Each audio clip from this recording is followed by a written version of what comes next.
Hurry up, you who's a bastard. When you're fooling around, I can kill a dozen men. The famous last words of Karl Panzram. Karl Panzram was an American serial killer who was born in the year 1891 in Minnesota by German immigrant parents. He had multiple older brothers and I believe just one older sister. He was the youngest out of the family. His upbringing was very tough. His father left the house, left him and his family behind when Karl was a very young age. His dad was a drunk and just miserable, and he was always abusive towards the mom. And one day he just left. He left the whole family. And Karl, at an early age, was always getting into trouble with the law. Nothing serious at first, to the age of 11, when Karl broke into a person's house, stole some alcohol, stole a handgun, and stole some food, like cake and stuff.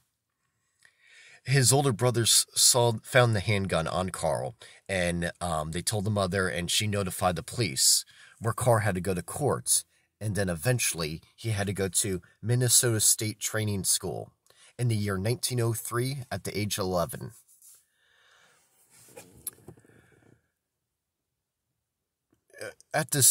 Instead of the school helping out Karl and change his ways, the school just ended up abusing Karl, along with all the other children that were attending the school. Emotional abuse, I believe sexual abuse, and a lot of physical abuse, where they would just whip the children when they misbehaved. Like if a kid was caught lying or stealing, they would be violently whipped. And the guy that ran the school, he got a lot of pleasure with the kids screaming as they got whipped, and Karl realized that pretty early on, so he did his best never to scream as he's getting whipped, which made them whip him faster and harder, but didn't matter. Karl was mentally tough enough and even physically tough enough where he wouldn't scream. And one day, Karl figured out a way he could get revenge on them by burning down one of their buildings one day. And I don't think they ever was able to figure out, pinned it down on Karl that he did it. And after doing some time at that school, he was eventually released and let to go back to work on the farm with his family. But that wasn't really the life for Karl. He didn't like working on the farm. He was very rebellious. At his school in his hometown, he was always getting into trouble. He would rob the other children. He would always argue with the teachers. He didn't want to do his work. One day, he felt like he had to get revenge on his teacher at that school. So he was planning on bringing a gun to school and murdering the teacher right there in the classroom.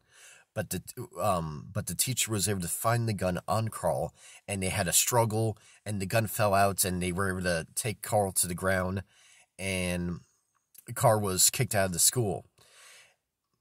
And I believe right after that incident, when Karl was 14 years old, that's when he decided to run away from home and just jump on trains and just live a free life that he believed, in which he did. He did live a free life.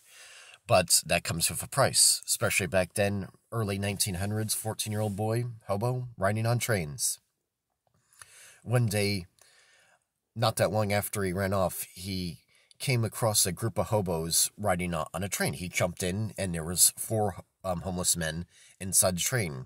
They were startled to see Karl at first, but Karl was just some kid, and he was just friendly to those guys. And the guys, offered him alcohol. And then they ended up gang raping Karl. And then they threw Karl out of a moving train. And Karl was unconscious for a bit. He ended up waking up. He was seriously injured. And whatever good he had left in himself was gone after that. And that's when he really started his crime spree of robbing people, raping people, mostly men and boys, and killing people. He claimed that he killed 21 people. Whether that's true or not, they can't really pin all those on him. They can pin a few murders on him, but not all 21. I don't know if he was making some of them up or not.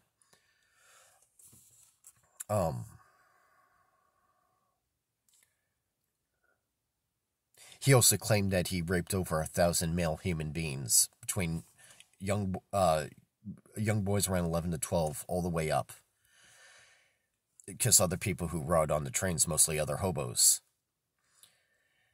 And he ended up going to many different types of prisons where he was severely mistreated by the prison guards with all kinds of different types of weird torture. Throwing him in, like, ice boxes and electrocuting him, like shocking him, whipping him. All kinds of horror abuse, how they used to treat prisoners are treated bad today, don't get me wrong, but in the real old days, that's when prisoners had no rights at all. No human rights at all. And some people say, well, why should they? And you just can't treat people like that. Even horrible people like Carl Panzram, you can't treat like that because it's not going to help him, and it's just going to make him a more angry person, which it did. But one good person he did come across there was a young prison guard named Henry Letzenser, who became friends with Carl by giving him $1 so he could buy some candy. And they started up a friendship, and Carl ended up sharing his life story to Henry, and Henry wrote it down. And Henry, let me get back to Carl. Carl ended up dying in Leavenworth Prison. At the age of 39, he was executed, and where he did his famous last words, and he also spit in the executioner's face, and he was hung in front of a huge crowd of people. And a person who was also in that prison at that time was later known as the Birdman of Alcatraz. He was doing time in Leavenworth at that time, and he knew Carl. But back to Henry. Henry was a very nice soul. He treated everyone with respect, even people like Carl, who was a very ruthless guy, but was a person that was never really loved, including by his own family. And his mother didn't really pay attention to him and really didn't care if he ran off, and his father obviously left the whole family behind. And so Henry and Carl started this friendship, and Henry ended up writing down Carl's life story.